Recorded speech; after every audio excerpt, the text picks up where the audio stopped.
এই যে দেখেন মল কিভাবে, এই যে মধুগুলো দেখেন। আসলে এই যে দেখেন দুই মল একসাথে, এই যে মৌচাক ভাঙার উদ্দেশ্যে এই যে সামনের গ্রামে কিন্তু রওনা করেছি। এখন ওই সামনের গ্রামে যাব। এই যে দুজন একই সাথে দেখেন, এই যে আমরা কিন্তু একদম ধোধো করছে রোদের মধ্যে চরের ভিতর দিয়ে হাঁটছি। দেখেন প্রাকৃতিক মৌচাক থেকে মধু সংগ্রহ করতে কত কষ্ট না করতে হয়।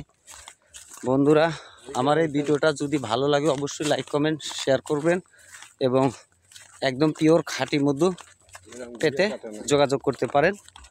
স্ক্রিনে দেওয়া নাম্বারে 100% পিওর পাবেন ইনশাল্লাহ। এই যে দেখেন দুই মোয়াল একই সাথে এই যে রওনা করেছি। এই যে দেখেন চরের মধ্যে দিয়ে।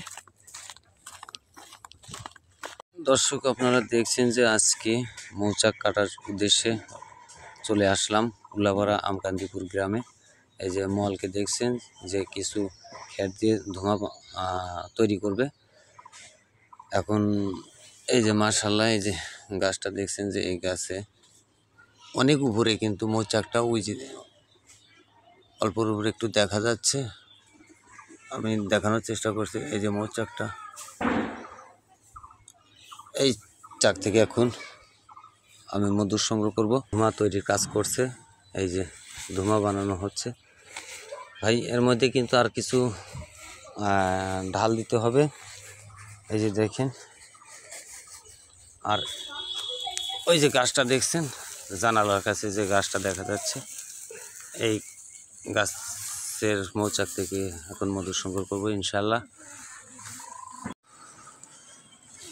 দেখানোর চেষ্টা করছি আসলে মৌচাক থেকে কিভাবে আমরা মধু সংগ্রহ করে থাকি আপনাদের দেখাবো। দেখেন আসলে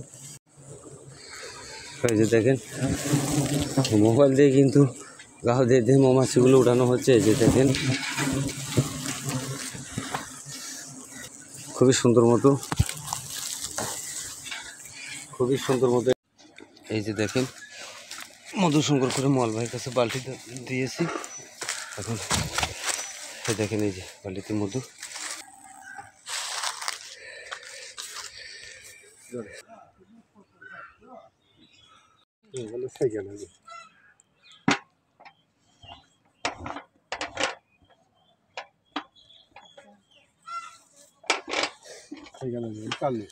ওটুকার মতো নাই না।